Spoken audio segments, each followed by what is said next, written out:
best. Over here, I'm a Boglin. Me and my buddies need a place to hide out.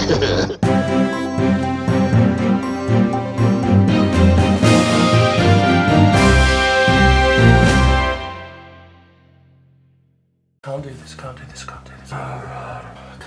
Hello Boglin Watchers, it's your number one Boglin boy, Jim Sterling here, and we're going to look at some cool Boglin stuff. But first of all, we've got some great breaking Boglin news. Oh yes, Boglin's and Cavity Colours' officially licensed enamel pin collection is coming in early 2017. There's going to be 5 limited edition Bog pins, designed by none other than Tim Clark, who worked on Dark Crystal, so he knows what he's talking about. There's going to be 5 of these pins. They're going to come in little boxes that are meant to look like the old mini Boglin's boxes. I guess they'll look a bit like this, but small. Like that. And that's cool. The 5 fan favourite Boglins, one of them will be Blobkin, so I hear. There's only going to be 200, okay? 200 of them in the box. When they do another print, they're going to be just like card backing. So that's going to be early 2017. And of course, your old pal Jim Sterling's going to keep you informed as soon as they're available. They're very similar, in fact, I guess, to the limited edition Jimquisition pin that you can get from, I'm wearing one right now, you can get this from the Jimquisition store on the internet, sharkrobot.com. So you might want to do that. They are also limited edition. You can... It won't fucking kill you to buy one! Anyway, these pieces you may remember from the Boglin art show that I attended in New York in November.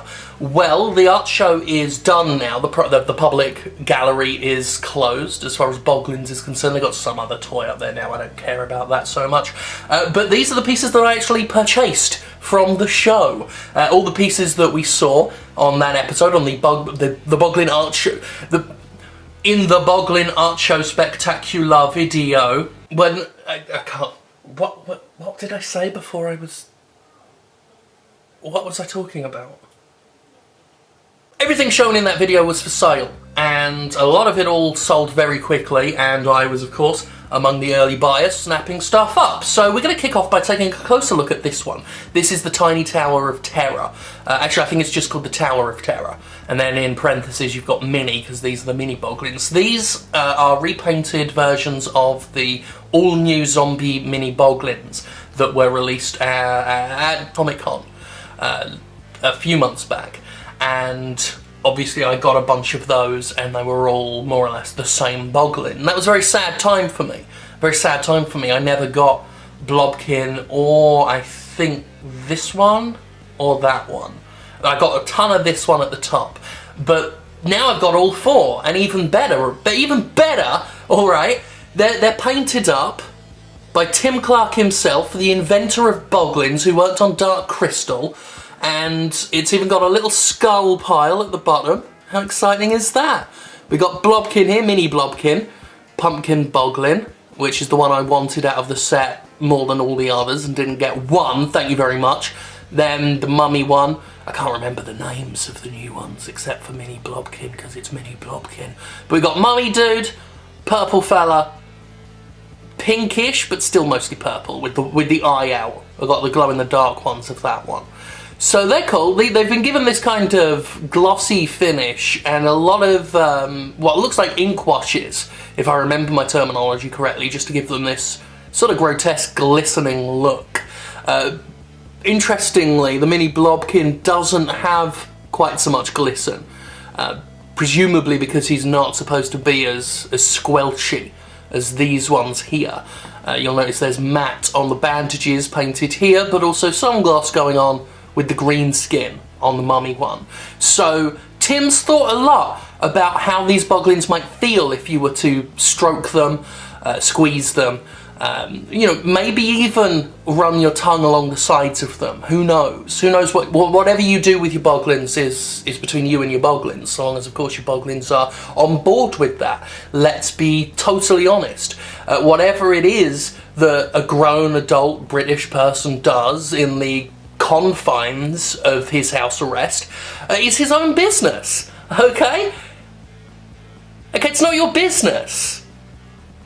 I just feel I have to be extra careful with this one because they are kind of just adhered to each other using, I guess, some sort of glue or some sort of bonding agent, I'm not sure, but given the general shape of them and the tallness and relative thinness of the totem itself, it is very, just what I'm worried about, okay? I don't want to snap this one. I want to take good care of this one because Tim Clark made it and he's good at doing a Boglin. Making them and everything. So that's exciting. I like this. I will give it Tim Clark out of 10, which is good because he worked on some film, I think. Well, who's this colourful little fellow? Why, it's Calico Crustacean by the artist Grizzly Atom. And that's fun, isn't it? I really liked this one. This was one of my very first picks. This is one I really wanted to try and get hold of because I really like the yellow and the orange for a start.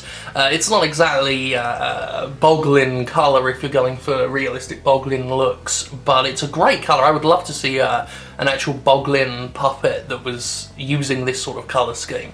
Bright yellows and oranges and everything. It gives a kind of exotic feel to it. But the contrast with the darker side of it, the blue and everything, kind of almost space-like, with some yellows and purples and everything running through and some blue and everything.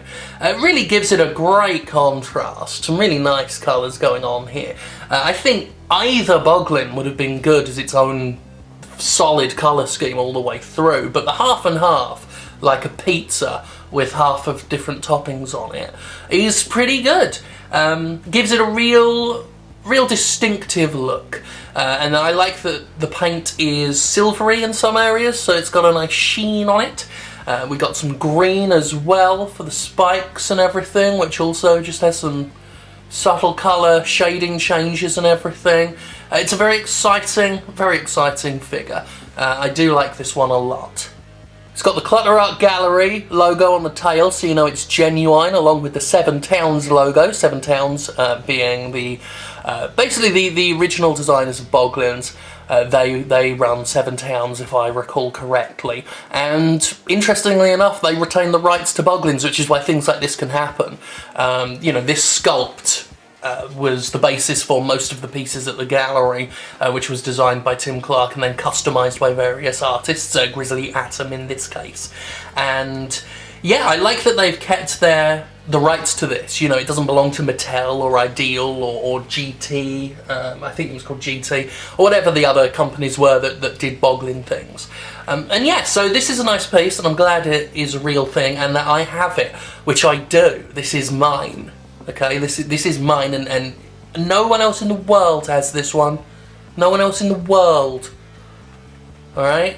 It's a bit like that disease I've got. Finally, we have 16 Migraines by an artist called Squint, which I find very interesting because Squint is a good name for a Boglin, and 16 Migraines is the kind of name you'd see for an artist, I reckon. I reckon there'd be an artist called 16 Migraines. And considering just how Boglin-esque this particular custom job is, I am surprised that it was given a name like... I don't know why it's called 16 Migraines. I don't get it. I don't get it from a naming perspective, from a naming standpoint, but either way, I love this piece. I really do like this one.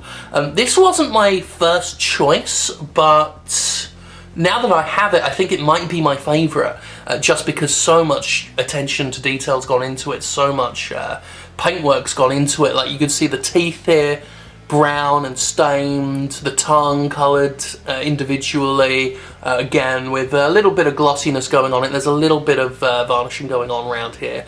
Really nice eye detail. You can really just see the amount of work that's gone into making this one look like a believable Boglin, really. Like, this one looks like it could be part of the actual line. It doesn't look like, you know, it's been gussied up in an artsy fashion. Someone went out of their way, well, 16 Migraines in particular went out of their way to make a genuine effing Boglin. Albeit one that I have the only one in the world of, because it's mine. No one else can have it. It's got the logo again at the bottom here with Squink's signage there. So that's good. I referred to the artist as 16 migraines a moment ago, didn't I? I meant squink. And it's not squint, it's squink. I've completely fucked this up. And pull it together. You do 2 fucking things in your day. You film yourself with Boglins and you masturbate to ASMR porn. So there's really no excuse for fucking this. I really like these Boglins and I'm glad I got them. They are still selling some pieces. They haven't completely sold out of everything yet. There are some hot ticket items and I'm not saying anybody has to buy them and send them to me, but if anybody were to, I wouldn't turn them down, okay? I wouldn't sniff at it. But on to more serious matters. This is the final episode of Boglinwatch 2016. The year's done, and I think, you know, if we're perfectly honest, that's the end of that now. It was a good little series while it lasted, but I think it's time that Boglinwatch 2016 came to a close. So we're going to chapter that out. We've got a lot more new content coming to the Jim Sterling YouTube channel in the new year, so be on the lookout for that. Obviously your old classics, Jimquisition, Jimpressions, Best of Sting Greenlight trailers, that's all staying. But we're going to be shuffling some content around, maybe retiring a few series, maybe bringing in some new series. Well, I already said we will be bringing in some new series, so we will be bringing in some new series, yes we will. So be on the lookout for a few changes. But I hope you've enjoyed this sort of nostalgic look at Boglins and the world of Boglins and all the things to do with Boglins. But that does about wrap it up, so thank you so much for being here with me on this journey. I really appreciate that, and I'm just so happy that I could share this part of my life with you. Because I've tried doing it with people I know in real life and then they stop being my friends. But it's been real. It's been real. See you on the other side, friends.